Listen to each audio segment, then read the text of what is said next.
Hoy, en Renovando tu Mente.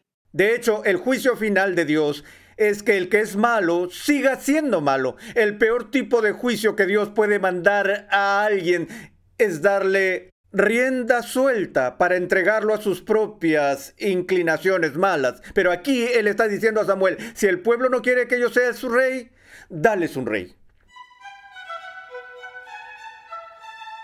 Bienvenido a la 14ª entrega de la serie Del polvo a la gloria, con la cual presentamos un panorama de estudio único al explorar los principales temas, eventos y personas que cobran vida a través de toda la Biblia.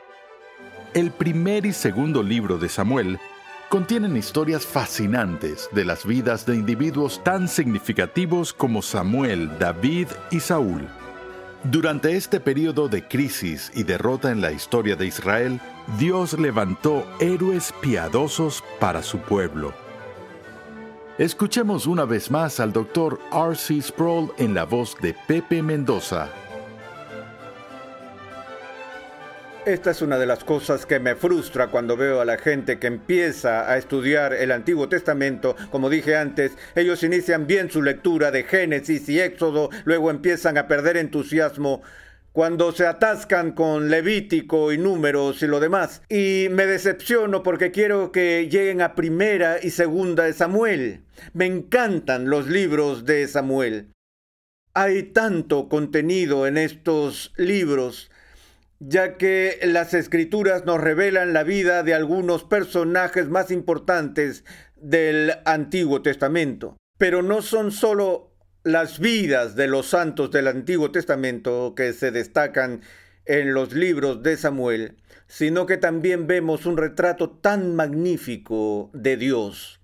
Ahora, ya hemos mencionado el periodo de los jueces, y dije que el periodo de los jueces se extiende hasta incluir Samuel. Pero por supuesto, la historia de Samuel no se da hasta el libro de Primera de Samuel, y Samuel es presentado como el hijo de la mujer Ana, quien no había tenido hijos y quien había orado y orado y orado para que Dios escuchara su oración y le concediera un hijo.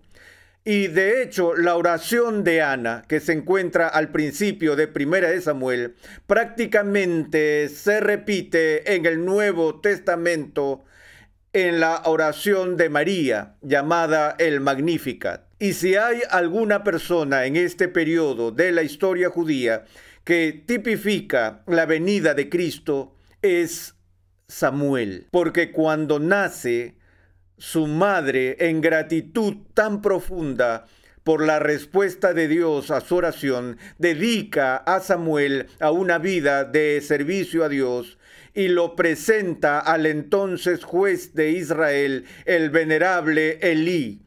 Samuel ahora queda bajo el cuidado de Elí, y recordamos esta historia de cómo en medio de la noche, cuando Samuel estaba durmiendo, escuchó una voz que lo llamaba por su nombre, Samuel, y se despertó y corrió y sacudió a su mentor Elí y le dijo, ¿me llamaste?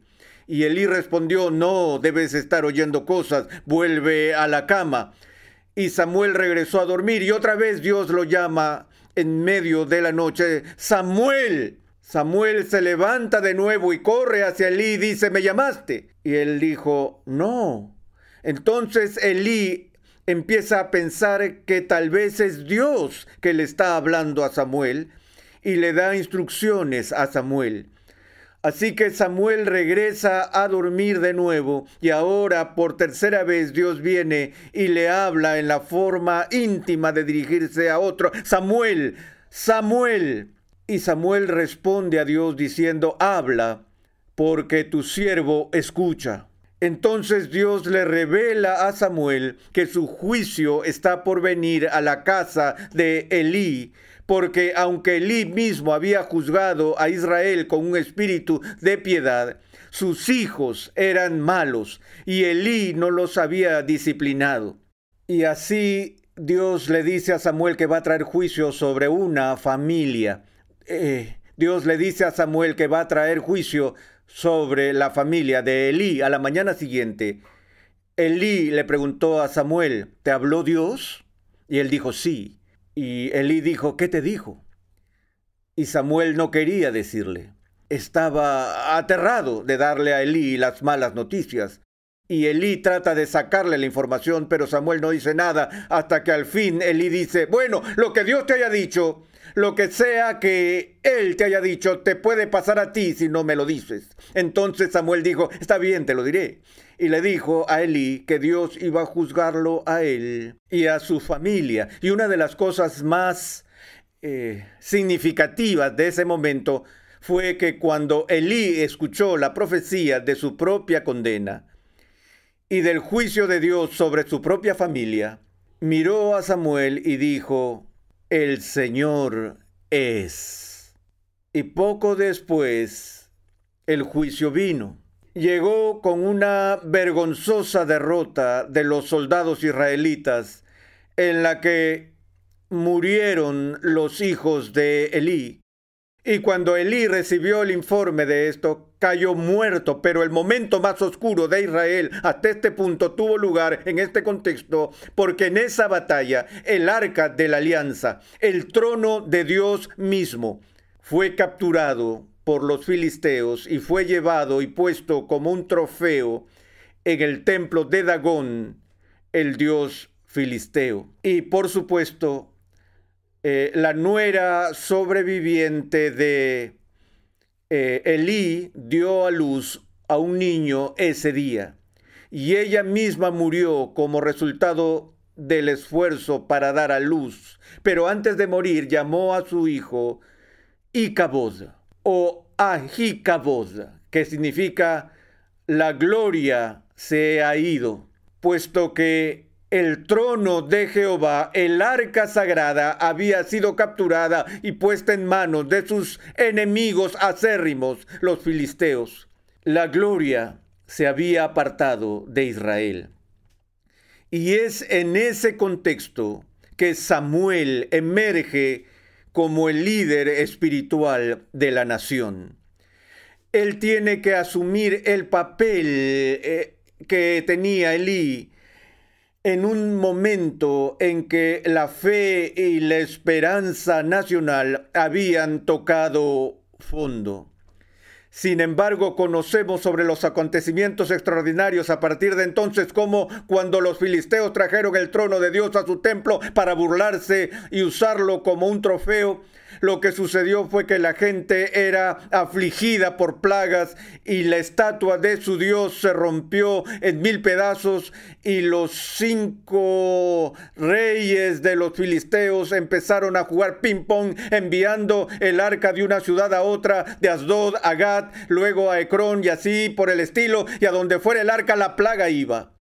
Hasta que finalmente entendieron el mensaje de que no era una buena idea quedarse con el arca de Jehová en cautiverio, y la devolvieron en un carro de bueyes. Esta es otra historia extraordinaria que no tengo tiempo para contar ahora. Pero en este caso, el carro tirado por los bueyes que llevaba el arca no lo conducía nadie, estaba siendo conducido simplemente por el Espíritu de Dios, y cruzó la frontera de vuelta a Israel, exactamente al lugar donde Dios había ordenado que debía llegar. Y cuando el pueblo de Israel vio el arca viniendo a la distancia, se regocijaron. Y no sé lo que dijeron, pero podría sugerir que dijeron, Kabod, la gloria ha vuelto.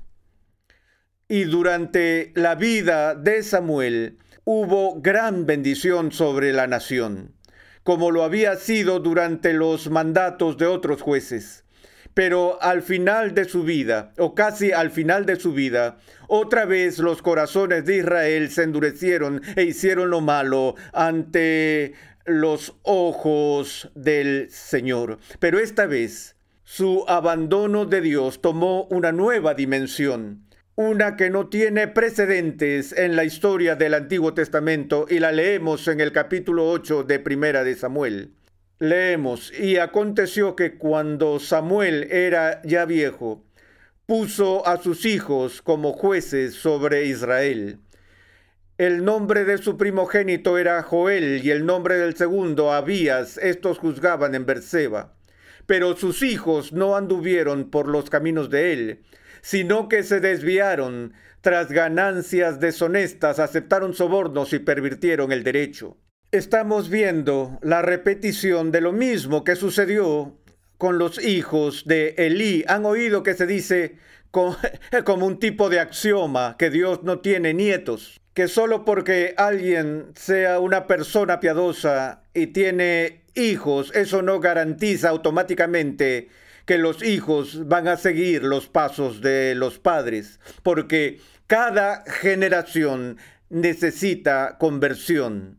Y tan pronto como pensamos que podemos embotellar y vender y controlar y manipular los dones del Espíritu de Dios, hemos perdido toda la realidad de la redención.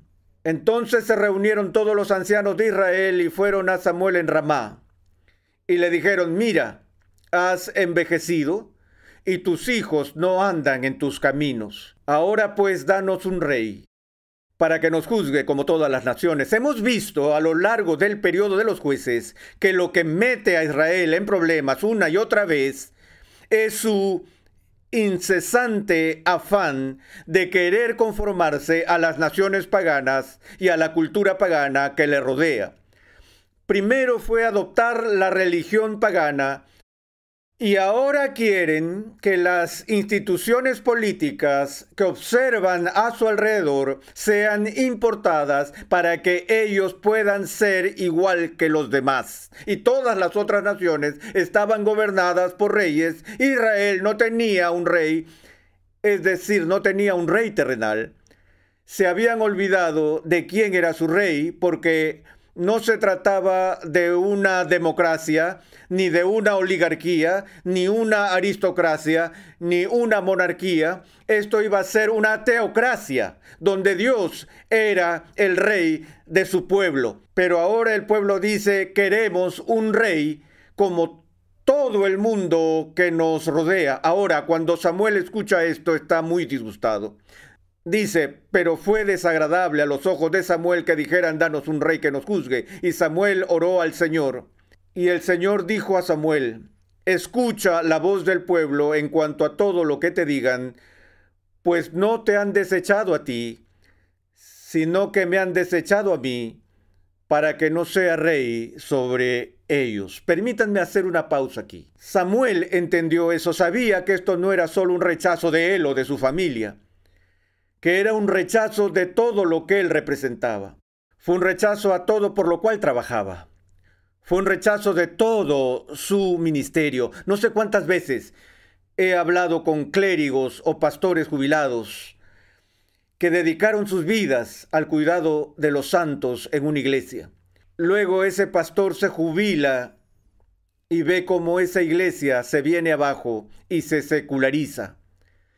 Y qué desgarrador es esto para cualquier pastor piadoso o cualquier ministro piadoso. Ahora, obviamente, Samuel estaba sintiendo esto de sí mismo, pero también comprendió que lo que estaba ocurriendo aquí era un rechazo del Dios que representaba para el pueblo.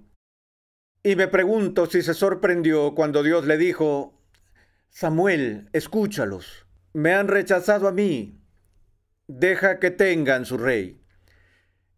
En ese sentido, Dios es como el padre pródigo en el Nuevo Testamento, que cuando su hijo quiere rebelarse e ir a una tierra pagana y desperdiciar la riqueza de la herencia de su propio padre, que es lo que todos hacemos. Una de las cosas que creo que son heroicas del padre pródigo de esa parábola es que lo deja ir. Él no deja de preocuparse por el hijo, él no deja de orar por el hijo, él no deja de amar al hijo, pero lo deja ir. Él entrega a su hijo a sus propias inclinaciones pecaminosas, y así es como Dios trata a Israel. De hecho, el juicio final de Dios es que el que es malo siga siendo malo. El peor tipo de juicio que Dios puede mandar a alguien es darle rienda suelta para entregarlo a sus propias inclinaciones malas. Pero aquí él está diciendo a Samuel, si el pueblo no quiere que yo sea su rey, dales un rey. Esa es la base pecaminosa para la monarquía. Y aún en esto, donde se da y se concede el deseo de un rey, en un sentido muy real, es un acto de juicio divino. Sin embargo, en el consejo secreto de Dios, como se manifiesta más adelante, Dios va a obrar a través de esta institución de la monarquía para poner a su rey elegido para su reino, que será de la tribu de Judá y cuyo reino será eterno, quien será el rey de los reyes y el Señor de los señores. Y aunque la monarquía de Israel empieza con una serie vergonzosa de circunstancias, la monarquía en un sentido prefigura la venida del reino de Dios. Vamos a tomar un momento más para considerar la palabra monarca. Cuando iniciamos nuestro estudio, observamos el primer versículo de Génesis. En el principio creó Dios los cielos y la tierra. En la traducción griega para la palabra principio en Génesis 1 es la misma palabra que aparece en el primer capítulo del Evangelio de Juan, en arché, en el principio. La palabra griega arché significa principio, jefe o gobernante. Y la palabra arque, como se interpreta en el sentido de jefe, el preeminente, llega a nuestro propio idioma. Hablamos de los enemigos y los archienemigos, rivales y archirrivales, obispos, arzobispos, ángeles y arcángeles, herejes y heregiarcas o archerejes, que significa que son los principales, los grandes. Y la idea de la palabra monarquía significa un jefe, un gobernante, un soberano. Y la razón por la que este es un momento tan dramático en la historia judía es que hasta este punto solo había un gobernante para Israel, y era Dios. Y así Dios ve en este deseo por un monarca terrenal un intento de suplantar su reinado. Me han desechado a mí para que no sea rey sobre ellos, así como todas las obras que han hecho desde el día en que los saqué de Egipto hasta hoy, abandonándome y sirviendo a otros dioses. Así lo están haciendo contigo también. Ahora pues oye su voz. Sin embargo, les advertirá solemnemente y les hará saber el proceder del rey que reinará sobre ellos. Porque el inicio de la monarquía es el inicio de la corrupción radical de la nación judía. Entonces Samuel habló todas las palabras del Señor al pueblo que le había pedido rey y dijo: así será el proceder del rey que reinará sobre vosotros. Tomará a vuestros hijos, los pondrá a su servicio en sus carros y entre su gente de a caballo, y correrán delante de sus carros. Es decir, él va a planear la estrategia y va a reclutar a sus hijos y usarlos para el avance de sus conquistas. Nombrará para su servicio comandantes de 1000 y de 50, y a otros para labrar sus campos y recoger sus cosechas y hacer sus armas de guerra y pertrechos para sus carros. Ahora empezarán a trabajar para el Estado en vez de para ustedes. En lugar de comer lo que ustedes producen, tendrán que utilizar el trabajo de su granja para alimentar al gobierno. Miren, eso es lo que va a pasar. Tomará también a vuestras hijas para perfumistas, cocineras y panaderas. Tomará lo mejor de vuestros campos, de vuestros viñedos y de vuestros olivares, y los dará a sus siervos. Tomará también vuestros siervos y vuestras siervas, vuestros mejores jóvenes y vuestros asnos, y los usará para su servicio. De vuestros rebaños tomará el diezmo, y vosotros mismos vendréis a ser sus siervos. Ese día clamaréis por causa de vuestro rey, a quien escogisteis para vosotros, pero el Señor nos responderá en ese día. No obstante, el pueblo rehusó oír la voz de Samuel y dijeron: no, sino que habrá rey sobre nosotros, a fin de que seamos como todas las naciones, para que nuestro rey nos juzgue, salga delante de nosotros y dirija nuestras batallas. Y así, después de esta solemne advertencia, Dios les dijo que un héroe saliente del pueblo, un hombre con grandes dotes de poder militar, un hombre de gran estatura, guapo y orgulloso, de la tribu de Benjamín. Esto debería haber sido un indicio, porque volviendo a la bendición patriarcal de Génesis, fue a la tribu de Judá que se le prometió el reino de Dios. El cetro no se apartará de Judá hasta que venga Silo. Otra vez, el cetro no se apartará de Judá hasta que venga Silo. Pero este hombre, quien es el primer rey de Israel, no es de la tribu de Judá. Es de la tribu de Benjamín.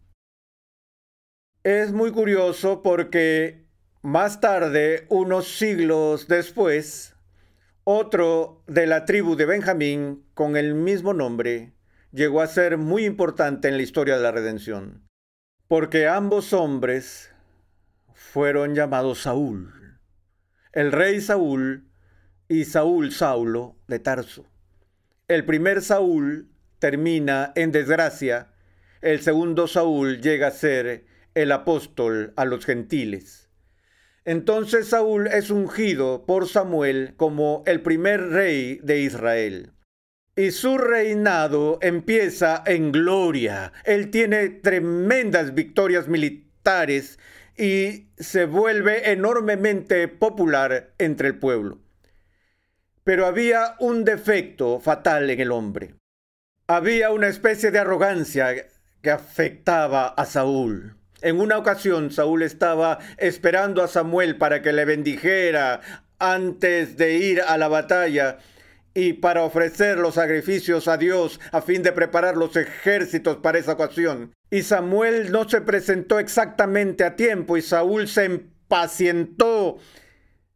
Y entonces él mismo se encargó de hacer los sacrificios. Sí, había una separación entre la iglesia y el Estado, en el sentido de que había una división de trabajo aquí, y no era la responsabilidad del rey atribuirse para sí los derechos, el privilegio y la autoridad del juez. Pero Saúl tomó sus manos sucias y profanó las cosas santas. Y en ese momento llegó Samuel y lo vio y le dijo: por esto, Saúl, Dios te ha rechazado y ha reservado para sí un hombre conforme a su corazón, a quien levantará para sustituirte a ti y a tu casa. Y Saúl se vuelve loco. Se retira de su responsabilidad como comandante en jefe cuando es enfrentado por el campeón de los filisteos, el gigante Goliat. Se hace a un lado mientras que un muchacho se acerca y libera a la nación de la opresión de los filisteos. Y la gente empieza a cantar en poco tiempo: Saúl ha matado a sus 1000 y David ha matado a sus 10,000. Y Saúl, enfurecido y lleno de celos, y hasta el final de su vida persigue a David, a quien ahora Samuel ha ungido para ser el rey. Un inicio desfavorable para una monarquía tan notable.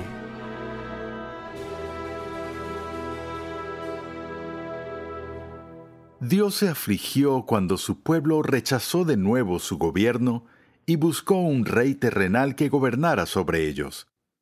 El comienzo de la monarquía es el comienzo de la corrupción radical de la nación judía. Hoy hemos visto cómo la historia corrupta de la monarquía de Israel es la triste consecuencia de la rebelión de Israel contra su divino rey. Gracias una vez más por la sintonía en el día de hoy.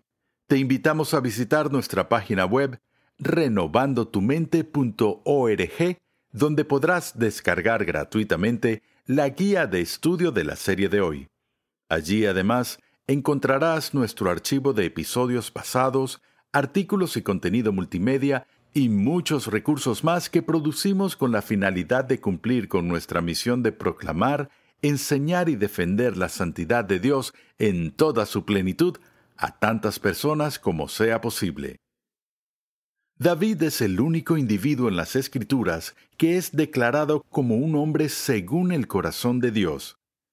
Sin embargo, este poderoso hombre de Dios fue también un luchador despiadado, un adúltero lujurioso, un asesino egoísta y un padre distante. En la siguiente entrega de esta serie, el Dr. Sproul tratará sobre la dramática vida de David. Escuchemos un avance del próximo programa. No hay literatura en toda la Sagrada Escritura que revele una sensibilidad más profunda que nos permita ver con claridad el alma de un hombre de Dios que suspira por Dios como el ciervo anhela las corrientes de agua, como vemos en los poemas de David. Renovando tu mente es una producción de los Ministerios Ligonier, la confraternidad de enseñanza del Dr. R.C. Sproul. Nuestra misión, pasión y propósito es ayudar a las personas a crecer en su conocimiento de Dios y su santidad. Para contactarnos, por favor envíanos un correo electrónico a programa@renovandotumente.org con tus preguntas, testimonios y comentarios. Sintonízanos nuevamente en esta misma emisora y en este mismo horario y únete a nuestra gran comunidad virtual en las redes sociales.